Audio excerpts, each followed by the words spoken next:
what you're saying is, you know, look, I can't commit. If you want to win the league, right, you've got to turn up to training at least twice a week.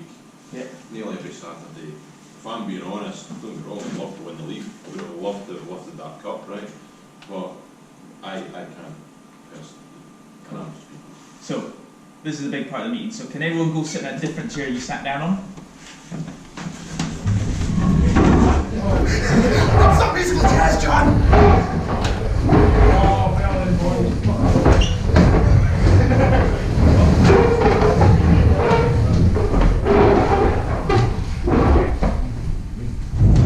So, this has been me having a lot of phone calls. I mean, I really should have set a task of keeping track of how many hours I spent on the phone. And this is speaking to other club captains, other club coaches, other club committee members on what you have to do to win the league. And the best person I spoke to was Rudy Urbach. So he coached Dumfries Saints the last 2 years, and they were, when he went there, they were National 2 on the brink of, National 3 on the brink of Nat 2. He joined in the summer. He brought them together like this, and he did the exact same thing. He said, win or pub league, and he left. And he didn't come back that day. He came back next Wednesday and said, so, what was the answer? Okay, and he put up something very similar to this. So, when I'm saying, we'll go with pub league first, that's the easy one, and I don't know what we mean, that's making a comparative to Craigdenane. They train once a week. I say rely on natural talent because they... John? I think we should have not stood with us two, because I think we can do both. No, we can't. But not on one side. We need 2 teams, but we're not working at 2 teams yet. Okay? No. I'll come on to second team later. Really? Yeah. So, Sure. yes, I will. Okay? So, natural talent, as in, you probably won't get coaches, because if you're just training once a week, you're not really that committed to, you know, getting better, then a coach probably wouldn't give you much time. But there's no expectations on that. You can rock up once a month, you can play every weekend, you don't have to train, but you've got to do everything yourself. Because, again, committees don't really want that kind of, you know, they don't want to put hours behind for then people to have 3 people training on a Tuesday, and then not train on a Thursday, and then drive on Saturday to Inverness and get pumped. So, but that is the easiest way to say, yeah, we're just a social team or a pub team, we'll do it as and when it fits in, and that's just a bit of honesty, because, you know, assuming the big point, I can't expect everyone to train every single Tuesday, Thursday, play every single Saturday, but that's why it's a team game. It's not about one person doing it all, it's about a team. To win the league though, you need minimum standards, and I've got a rough outline of minimum standards to be confirmed by the start of the season, and that's what we have to stand to. If you ever fall under that, you know, someone is going to point it out and say, mate, what's going on? You're not pulling your weight. Get it sorted. Okay? On-field commitments are the obvious ones of training and playing. Obviously, playing is what we all want to do, but you need to train to play. A, it's fair on the rest of the squad. B, it makes you better. C, it makes the team better. Okay? And a big one that is really prevalent. Who hands up filled out that questionnaire we did a couple of months ago? So again, this is a little bit preaching to the choir about, you know, I think out of the whole 70-odd or 80-odd people on the page, I got 24 responses, which I thought was shit until I actually spoke to someone who did it for a living and said that's really good. You know, it's over 20%. But the most common theme was we don't hang out outside rugby, and obviously we'll have our simple things. So like, you know, I could say myself, JJ, Brule, we have a beer on a Thursday. Okay, I know Ross and Bear, because they live close, they'll do something on Friday. You know, Dingwall crew will do something. But we've got these little pockets, and you can see that on a Saturday, there's little pockets. So this does not mean, and we'll come on to it, it's not about just getting leathered every single weekend, because that's not where we are. You know, that's just not what rugby is anymore. It's not about just getting smashed every Saturday, but it's got to be club socials that fit in with everyone. So there's club socials for ones with kids. There's club socials for guys like Finlay that do what just rip the head off it every other weekend. Okay? And there's stuff in the middle as well. So, rough plan for that, but we just also need to start doing stuff together off the pitch, because that's how you have a good culture on the pitch.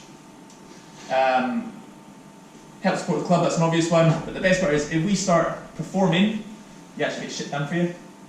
You know? If we're pumping teams every weekend, people are like, oh, I don't mind running lines, you know, oh, I'll be find a bit of money. Come here, like, oh shit, we're undefeated this last 3 months. Let's maybe actually go do something with the senior team. But it's like anything, it's give and take. So the better we do on the pitch, the less we have to do off the pitch and running the club. Anything we agree, disagree there? Anything you'd add in? Anything Spark says, oh yeah, we really need to start doing that as a club.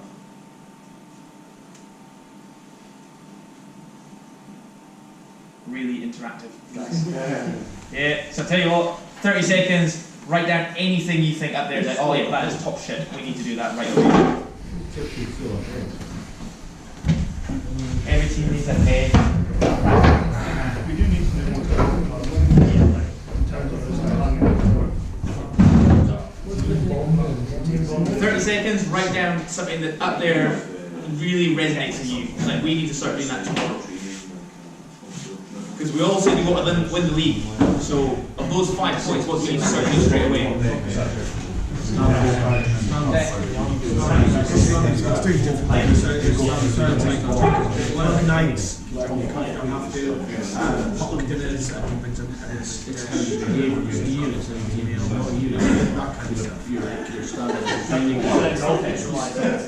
Interesting physio, Gordon, you just go do it, mate. You'll get there for an hour. Just 20 seconds on that. It's just me.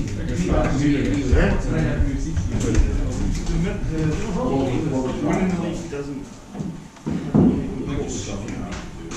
Okay, so let's go for this table backwards. Anything you got really quickly? That was quick fire round. We only got nutritionists. A nutritionist. Fairly easy done. This table, Daniel. Standards. Bear your table.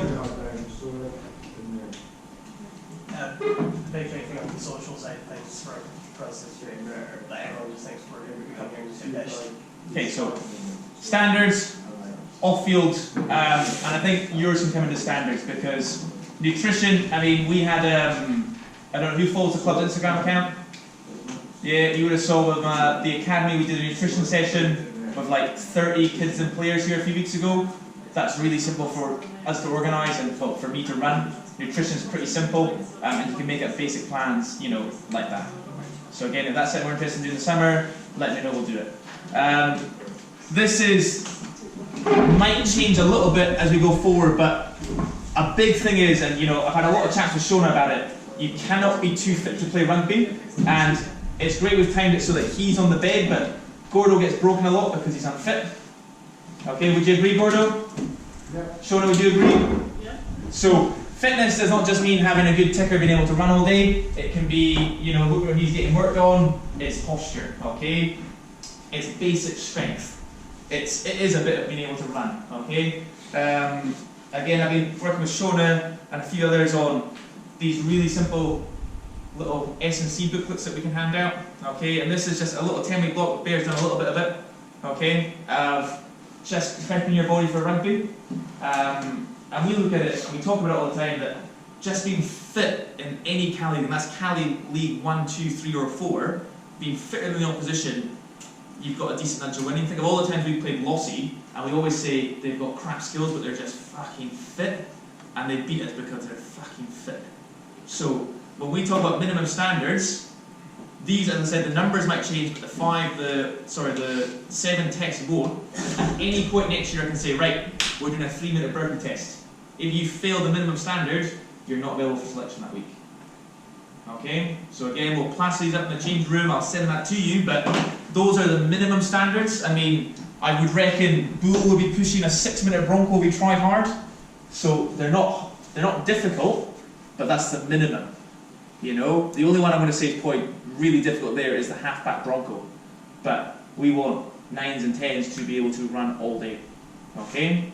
And if we want to play a certain brand of rugby we're trying to this year, you need to be fit. Not just to not to play that way, but you're trying to, you know, execute skills under fatigue. It gets a hell of a lot harder doing that champagne rugby when you're tired. But if you can stay fitter later in the game, it gets a lot easier. Okay? And again, this is really simple stuff I just picked up off SRU, RFU, and that's stuff you can all do at home. Yeah. The only one that might struggle is an inverted row, but problem solve, I mean, the reason I chose that is we've got the bars along the football pitch, bang, bang, bang. Yeah? That simple. But push-ups, planks, Broncos. And again, we'll have an online of that or a paper one so you can do some conditioning in the summer. Any questions on that? Okay, and again, this is probably not going to change much, but these are our team standards that will go along with individual standards. I really want us to play champagne rugby all next year. We've started looking at the last few months of just having decent, doing a lot of skill acquisition and training.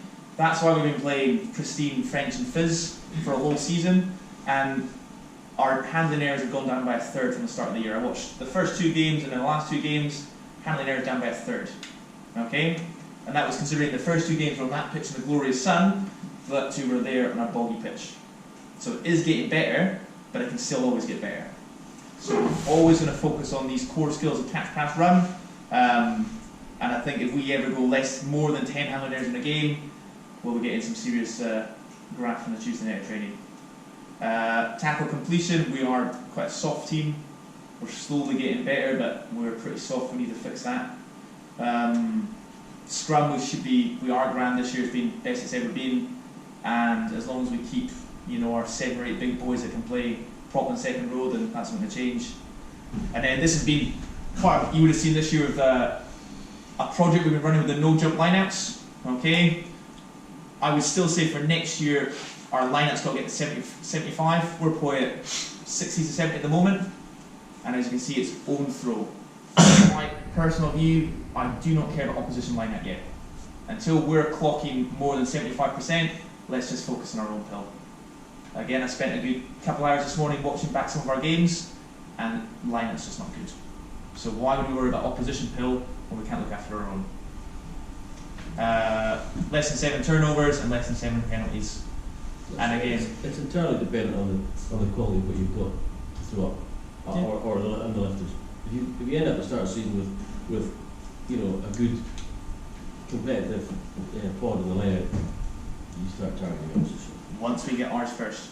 Yeah, I disagree with that as well, because it's an opportunity to win the ball. Why would you just? In certain areas of the pitch, you've got to be aggressive and target it. Yep, but bigger picture. So if our lineout's less than 75%, so that's why this tail end we start kicking the ball less, because we want to avoid lineouts. We want the fewest lineouts in the game, and that's why we're doing no jump lineouts, so we're not having to have that risk, or we can get the ball in and out as quick as possible. As we've all seen, the lineout is a big weakness of ours this year, so that's why the whole season for my project, for my level 3, I've been trying to problem solve that. But again,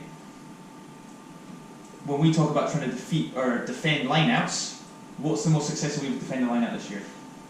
Is it chucking one up? Is it trying to match them? Sack. So, why not just worry about sacking them? For me, I think we only have 3 to 3.5 hours a week in training. In that, we've got to cover a whole lot of shit. So let's just concentrate on our own line out. In the games where their lineouts are as shit as ours, Yeah. we've just as good a chance of winning as they have. And we've had a few like that they'd be crap as well. So. Yeah. Again, that's something we can work on. But my opinion is we work on our own pill first. How often do we practice hooking in the scrum against opposition foot in? I think you can't put like a team standard that we want to be stealing so many lineouts. It's not something that we can work on as a team. It's something that's a bonus. It's something that we would want to do, whatever. But it's not something that you're going to say, no, it's not good enough. We didn't steal enough lineouts. Yeah. Right, Matthew, jump in, try to grab a seat. And then I picked 7 because it's quite a realistic number. Obviously there'll be games where there's more than 7 turnovers, again coming down to opposition, but that's for us to work on ball security. Anything apart from line up there that's up for debate? Yes, no, maybe? So again, you've got 30 seconds of your tables. Think of one other team standard we can add in. One team standard. Can't talk to each other, boys. Let's try. I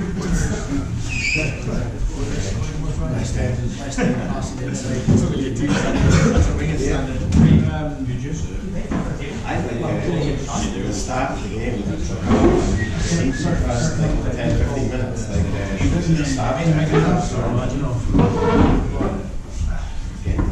give an example. I don't know.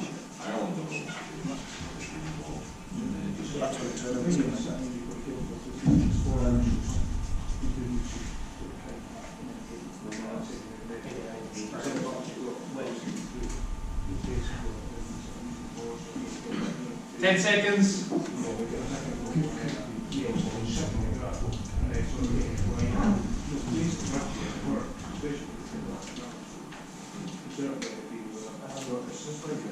And okay, we'll stop there. Let's go for beef table backwards. A team standard we get that in.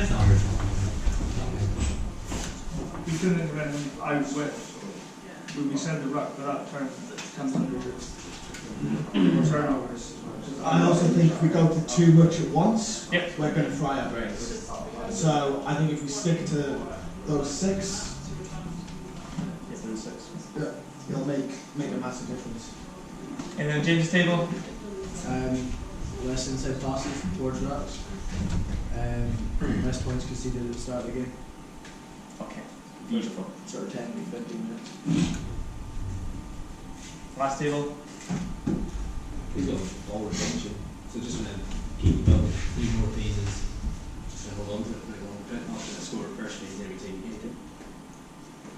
Simple. Okay, so again, I like what JJ said, keep the 6. I like this point, my favourite one, because what we score off first phase. Oh, we should have held it for 3, but that's just harder to measure, but I get it. And in this one, set standard, we try not to concede any points in the first 10 minutes of the game. Because that's just a mentality thing that we've had at Glenview. I'm looking at some of the older players, Ali, Mazza. How long have we struggled to start games well? As long as I can remember, we've been slow starters. Never good at it. So it's something we need to address, but hopefully we tick those boxes and that'll help. Comms and noise level would be an area that What kind of also calls? pretty quiet. Okay. Yeah, so just lifting the clarity of Constructive. Constructive. Yeah. So, A lot of people will shout, a lot of shouting. yeah. yeah. The reason I don't like when people use the word comms, because I would always ask, has anyone ever watched Deaf Rugby? How amazing is that? And it's deadly silent.